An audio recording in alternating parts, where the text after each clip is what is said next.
ఫిబ్రవరి 28న లలితా మాతాజీ గారి ఆధ్వర్యంలో మీ చేతులతో శ్రీచక్రార్చన దత్త కళ్యాణం చేసుకునే అద్భుత అవకాశం సంప్రదించండి. నమస్తే, వెల్కమ్ టు సుమన్ టీవీ. నేను పద్మిని. ప్రస్తుతంతో పాటు ప్రముఖ ఆధ్యాత్మికవేత్త, లక్ష్మీ నరసింహస్వామి ఉపాసకురాలు, స్పిరిచువల్ హీలర్ శ్రీమతి స్రవంతి గారు మనతో పాటు ఉన్నారు. మాట్లాడదాం అక్క. నమస్తే అక్క. నమస్తే పద్మిని.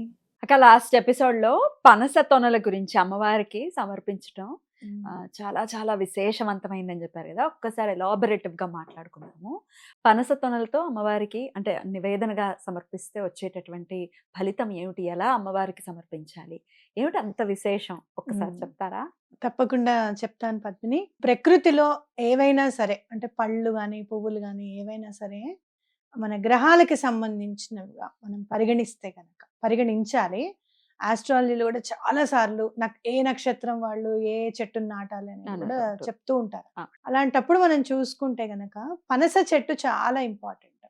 ఒకప్పుడు పెరట్లో పనస చెట్టు లేని ఇల్లు అనేది ఉండేది కాదు. అవునా? ఉండేది కాదు. నేను కూడా మా చిన్నప్పుడు కూడా విజయవాడలో ఎవరింట్లో చూసినా పనస చెట్టు చూసేది. పెరటేది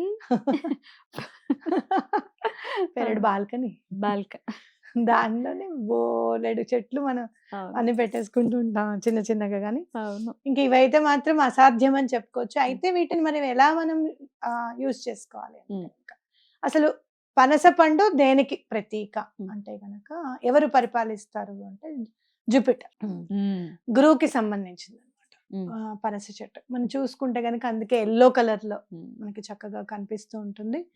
అలాగే మీరు చూస్తే చాలా పెద్ద పండు ఎలా వస్తుందా ఆ చెట్టు అనిపిస్తుంది నాకు నిజంగా. ఊరికే ఇట్లా ఎవరు అతికిచ్చినట్టే ఉంటుందమ్మా. నేను చూసాను చాలా. మొన్న ఈ మధ్య కొంచెం హిల్ స్టేషన్స్ కి వెళ్ళడం జరిగింది. అన్ని పనస చెట్లే అన్నమాట. చూస్తే చాలా ఆశ్చర్యం అనిపించింది. అంత పెద్ద బరువు ఎలా మోస్తోంది ఆ చెట్టు అని చెప్పి. అంటే ప్రకృతి ఎంత అంటే వైవిధ్యమైనది అంటే గనక అలా ఎవరో ఊరికే అతికించి పెట్టారేమో అన్నట్టుగా ఉంటుంది పనస చెట్టు. అలాగే మీరు చూస్తే ఇక్కడ తీయదనము అనేది ఆ పండ్లల్లో ఉంటుంది. మీరు కలర్ ని బట్టి జూపిటర్ అనుకుంటే కొన్ని సందర్భాల్లో శుక్రుడికి కూడా ఆపాదించబడుతుంది. అంటే తీపిదనం అనేది ఉంది కాబట్టి శుక్రుడు కూడా పరిపాలిస్తాడు చెట్టునని, ఈ పనస చెట్టునని చెప్పుకోవచ్చు అనమాట. మరి అమ్మవారికి చాలా ప్రీతిపాత్రమైనవి ఏంటంటే పనస తొనలు. మీరు చూస్తే పనస ఆకులు గణపతి హోమంలో వాడతారు అని చెప్పి మనం తెలుసుకోవాల్సిన విషయము. అలాగే లక్ష్మీదేవికి పనస తొనలు అంటే చాలా ఇష్టం. నాకు అనిపించింది చదువుతూ ఉంటే, ఓహో గురువు పరిపాలిస్తాడు కాబట్టి ఆవిడకి చాలా ఇష్టం కదా బృహస్పతి అంటే. అవును అనా కాదా? కాబట్టి ఆవిడకి అందుకనే అంత మంచి జరుగుతుంది అనమాట అని అనిపించింది. మీరు చూస్తే గనక తేనె, మరి పనస తొనల మీద తేనె వేసి నైవేద్యం పెట్టాలి అమ్మవారికి అని చెప్పుకున్నాం. తేనె ఎట్లా వస్తుంది?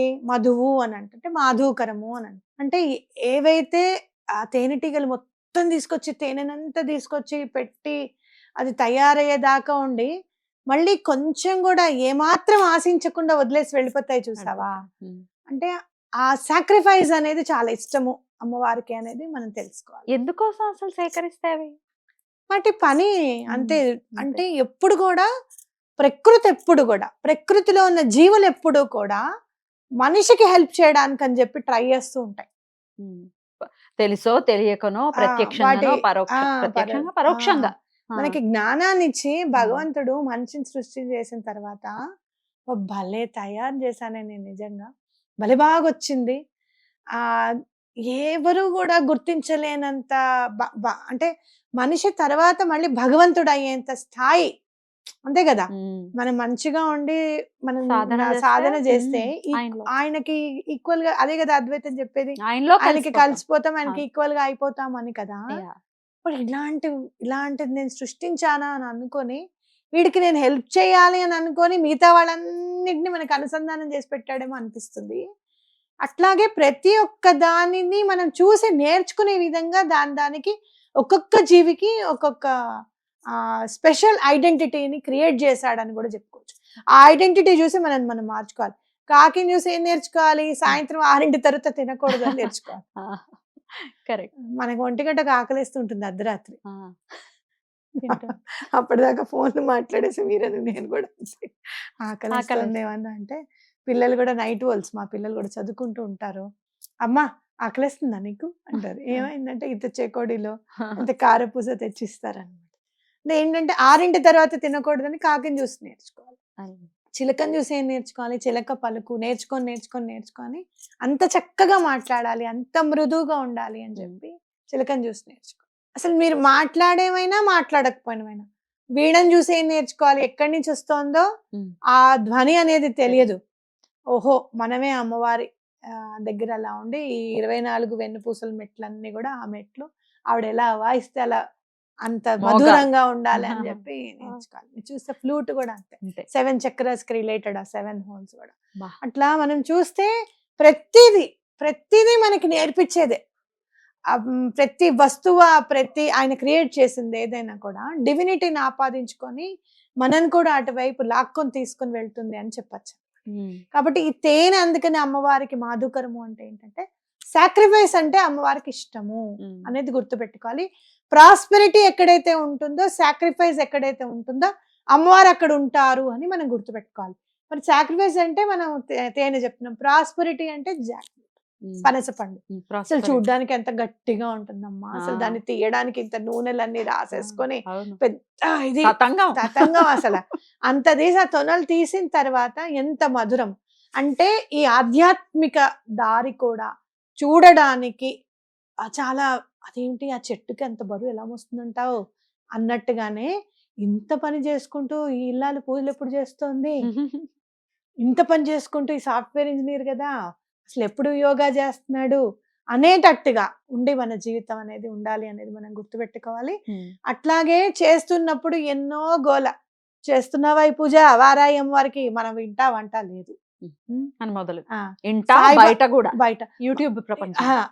మళ్ళీ సాయిబాబాని పూజిస్తున్నావా, నీకు తెలీదు ఆఫ్ఘనిస్తాన్ ముస్లిం ప్రింట్ వేసి ఇస్తాను నీకు అసలు అయ్యో వాళ్ళే రాస్తుంటే వాళ్ళ దగ్గర ఉంది అథెంటికేటెడ్ గా, వీళ్ళు చదివారు అసలు వీళ్ళతో సాయిబాబా గారితో వీళ్ళందరూ సామవేదం షణ్ముఖ శర్మ గారి కంటే కూడా గొప్ప వక్తల, గొప్ప వాళ్ళ తెలుసుకోవడానికి చాగంటి వారే ఇంట్లో పెట్టుకున్నారు. సామవేదం గారు అసలు అవతార ఏమిటనేది చెప్తున్నారు, అవునా కాదా? వడ్డిపర్తి వారు కూడా చెప్పారు.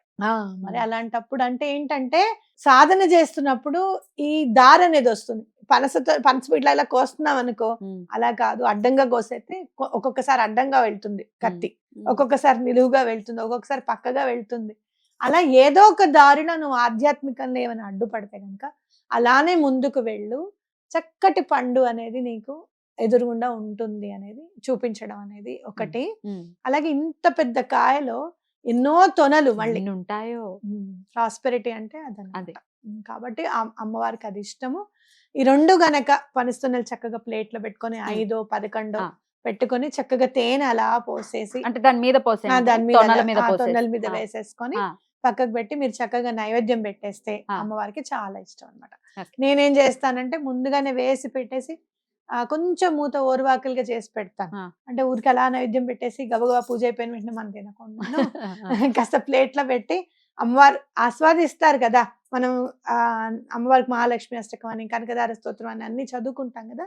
ఈ లోపల కొంచెం నేను గ్లాస్ బౌల్లో వేసి పెట్టడం నేర్చుకున్నా. పైనుంచి కూడా కనిపిస్తూ ఉంటుంది, మూత పెట్టేసామన్న ఇది ఉండదు కాబట్టి, సీత్రూగా ఉంటుంది కదా, పారదర్శకంగా ఉంటుంది కాబట్టి గ్లాస్ బౌల్లో వేసి పెట్టుకోండి. చక్కగా పనస్తోనలు చక్కగా పిల్లలకి ఇవ్వండి, పెట్టండి. మీకు అలాగే మీకు ఏమన్నా శుక్రుడికి సంబంధించిన బాధలు ఉన్నాయి, గురువుకి సంబంధించిన బాధలు ఉన్నాయంటే కాస్త పనస తొనలు కొని ఎవరికన్నా పంచిపెట్టండి. చాలా గట్టిగా చెప్పారు లాస్ట్ వీడియోలో, ఎటువంటి ఆర్థిక సమస్య ఉండదు అసలు ఇది గనక చేస్తే. అవును, దాని గురించి చెప్పండి. తప్పకుండా చెప్తాను.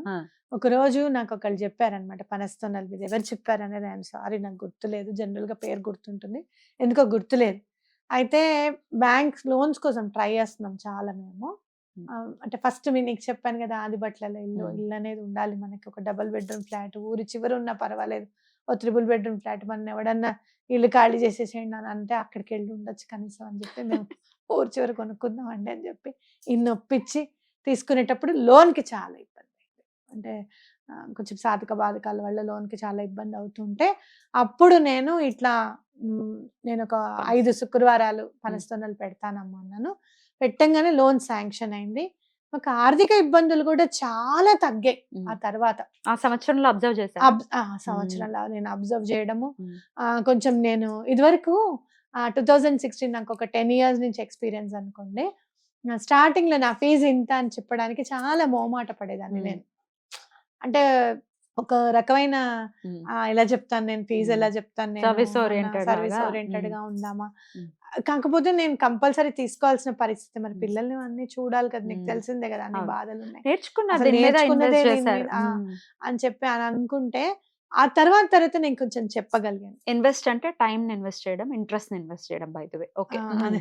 కాబట్టి అట్లా నేను చెప్పగలిగాను. ఓకే. ఇంకా పార్ట్స్ కనపడ్డాయి. హ్మ్. అంటే ఓన్లీ కరెక్షన్సే కాకుండా, ఓన్లీ జాతకం చూడడం అనేదే హ్మ్. కాకుండా, హ్మ్. ఫర్ సపోజ్ వీళ్ళెవరో పూజ చేయలేరు. వీళ్ళకి చాలా ఇబ్బందిగా ఉంది. ఇంట్లో కూర్చొని జపం చేసుకుంటుంటే కూడా కాదు, కూడదు అని అనేవాళ్ళు ఉంటే గనక, ఏవండీ నేను మీకు ఇది చేసి పెడతాను. పలానా వ్యక్తి ఉన్నారు, మీరు చేయించుకుంటారా? మరి మీకేమైనా ఆర్థికంగా ఏం లేదా? అంటే సరేనండి అని చెప్పడం. ఆ వ్యక్తికి కూడా మనం ఎంతో కొంత వర్క్‌ని ఇవ్వడం అనేది జరిగిందండి. అట్లా మనీ ఇట్లా ఆపర్చునిటీస్ కూడా పెరిగాయి. ఆపర్చునిటీ. మనీ కూడా అబండెన్స్ బాగా పెరిగింది. మేము ఇల్లు కట్టుకున్నాము. హ్మ్. ఆ తర్వాత నాకు ఇంకా ఈ పనస్తోనల గురించి గుర్తులేదు. హ్మ్. ఇవాళ సడెన్‌గా. సడెన్‌గా గుర్తుకొచ్చింది. కనపడుతున్నాయి. మళ్ళీ పెట్టేస్తాను అమ్మవారికి. అంతే. మేము గూడా పెడతాం. ఆ! మేము గూడా అడాప్ట్ చేసుకుంటాం. చక్కగా ఇంటిల్లిపాది ఆ పనస్తోనలు విత్ తినొచ్చు. తేనెతో. తప్పకుండా తినొచ్చు. హా! అలాగే మీకు పెళ్ళిళ్ళు అవ్వట్లేదు పిల్లలకి ఎవరన్నా అంటే కూడా చక్కగా పనస పండు కొనుక్కొని వెళ్ళి బ్రాహ్మడికి దానం ఇవ్వండి. హ్మ్. తప్పకుండా పెళ్ళిళ్ళు కుదరడానికి అవకాశం ఉంది. ఒక్క పనసపండు ఒక సరిపోతుందా? పనస పండు పెద్దది. కొంచెం కాస్ట్లీ అవుతుంది. ఎంత 500, 600 పెద్దగా ఆ! అంటే అవుతుంది. హ్మ్. తప్పేమీ లేదు. హ్మ్. మీ పిల్లల పెళ్ళిళ్ళకి ఎంత ఖర్చు, పసుపు కొమ్ములు ఖర్చు కాదు. అవును. అవునా కాదా? ఖచ్చితంగా ఇవ్వచ్చు. అవునా కాదా? హ్మ్. తప్పకుండా కొని ఇవ్వండి. మీరిది విన్నారా? పనసపళ్ళు వ్రతం ఒకటుంటుంది. నా 16 నోము. 16 పళ్ళ నోమేగా. 16 ఫలాల నోములో ఆ! పనసపండు గూడా ఉంటుంది. ఆ! 16 కొనుక్కు 16 మందికి 16 చొప్పున ఇవ్వాలి అనేది దాని కండిషన్. విన్నారా అవును. ఎప్పుడైనా? అవునవును. మనం ఆ! చేసుకుంటాం కదా! చేసుకుంటాం గదా మనం. నువ్వు పట్టావా 16 ఫలాలు నోము? మే ఇద్దరం కలిసి పడదాం ఒకటేసారి పట్టు. మేము తమిళియన్స్ గదా! ఏమవుతుంది? మాకేమీ లేవసలు. సర్లే మేము నాకేమో ఇస్తే తీసుకుంటారు. అయితే తీసుకోండి. ఓకే. శుభ్రంగా చేయమంటే మాత్రం మాకు ఆచారం లేదు అని అంటున్నారు. మరి వాళ్ళు చెప్పింది చెయ్యాలి గదా! నాకేమో బోలెడంత సరదా. మేము చేసుకుంటుంటే మా వెనకే అంతే. ఉండిపోనివ్వండి. మామ అనేస్తాను చెయ్యేసి. అయితే ఇదంతా ఎందుకు చెప్పానంటే, చాలా మంది ఏం చేస్తున్నారు, నేను చూసిందే 16 పళ్ళు మాత్రమే కొని, 16 ముత్తైదువులని పిలిచి, వాళ్ళకి పండు ఇచ్చేయ్య. మళ్ళీ ఆ పండు తీసేసుకోవా, ₹1 చేతిలో పెట్టా. అయ్యయ్యయ్యో! ఇంత దారుణాలు. ముత్తైదువుల చేతే పళ్ళమ్మిచ్చేస్తున్నారు. మళ్ళీ రూపాయి చేయి పెట్టా. మళ్ళీ ఇదే పండు తీసుకెళ్ళి ఇంకోళ్ళ చేతిలో తప్పు పడేయ. తప్పు. ఇట్లాంటివి చేయకూడదు కదా! మీరేమంటారు? నీకు కంచెంలో అన్నం పెట్టి పెట్టానని చెప్పి ఫోటో దిగి లేమ్మా ఇంకోళ్ళని కూర్చోమంటే నీకు ఎంత కోపం వస్తుందో. ఇది అంతే. ఇది కూడా అంతే పాపం. తప్పు అది చేయకూడదు. ఆ! ఒకళ్ళకి ఇచ్చేసినప్పుడు అది వాళ్ళదే. హ్మ్. దానం ఇచ్చిన తర్వాత హ్మ్. ఎవరికైనా సరే అది తీసుకునే హక్కు లేదు హ్మ్. మళ్ళీ. హ్మ్. తెలుసా? ఓకే. అసలు ఒక్కొక్కసారి నాకు అనిపిస్తుందన్నమాట. హ్మ్. అంత భగవంతుడు అంత తీర్చిదిద్దాడా హ్మ్. ఈ పద్ధతులన్నీ కూడాను అని చెప్పి అనిపిస్తుంది. అలా ఎవ్వరికి కూడా ఇచ్చిన తర్వాత మళ్ళీ ఇవ్వండి అని చెప్పి బ్లౌజ్ పీసులు నెక్స్ట్ వీడియోలో అదే బ్లౌజ్ పీసులు టాపిక్ తిరుగుతూ ఒకటుంది. ఉంటాయి చూసావు. హ్మ్. అలా కాదు. హ్మ్. చక్కగా వాళ్ళు కుట్టించుకునే విధంగా ఆ! పెడితే చాలా మంచిది. పింక్ అనుకో చక్కగా ఏ చీర మీదకైనా సూట్ అవుతుంది. సూట్ అవుతుంది. అవునా కాదా? అలా ఇవ్వాలి. ఏ కాటన్ సిల్క్ 250 మీటరు. పోనీ ఏముంది ఒక 5గురికి ఇస్తే ఓ ₹1000 హ్మ్. ఏమవుతుంది? హ్మ్. అప్పుడు పండగప్పుడు మనం 10,000 పెట్టి చీర కొనుక్కుంటే దాంట్లో ఒక ₹1000. సో నేను చాలా మందిని చూసాను. వర్క్ చేసుకుంటాము, అన్నీ చేసుకుంటాము. టైలర్‌కి ఇవ్వడానికి ఇబ్బంది పడిపోతాం. హ్మ్. తెలుసా? మనం వర్క్ చేయించుకుంటాము, చీర కొంటాము. ఒక 10% టైలర్ కుట్టడానికి ఇవ్వడానికి మనం ఇబ్బంది పడతాం. హ్మ్. చిన్న చిన్న విషయాల్లో హ్మ్. మనం కొంచెం బ్రాడ్ మైండ్ గనక పెరిగితే గనక ఆనందం అనేది మన దగ్గరే ఉంటుందనేది గుర్తుపెట్టుకోవాలి. బ్యూటిఫుల్. ఈ పనస పళ్ళలో బ్రాడ్ మైండ్ రావాలి. ఇంతనా మరి ఇది? నేనెక్కడ వినలేదు. నేను నువ్వు చెప్తే చూసానమ్మా. ఆశ్చర్యంగా అనిపించింది నేను నాకసలు. చూసాను గూడాను. మీరు చూసారా? ఆ మహద్భాగ్యం నీకే కలిగింది మధ్మిని. మరి అదే గదా! చేసుకునేది ఎలాగో లేదని చూపించాడు దేవుడు. అదే. మీకు ఇట్లాంటి ఎక్స్‌పీరియన్స్ ఉందా? కామెంట్ సెక్షన్‌లో రాయండి సరదాగా తెలుసుకుంటాం. రైట్ అక్క. Thank you so very much. నమస్తే. నమస్తే.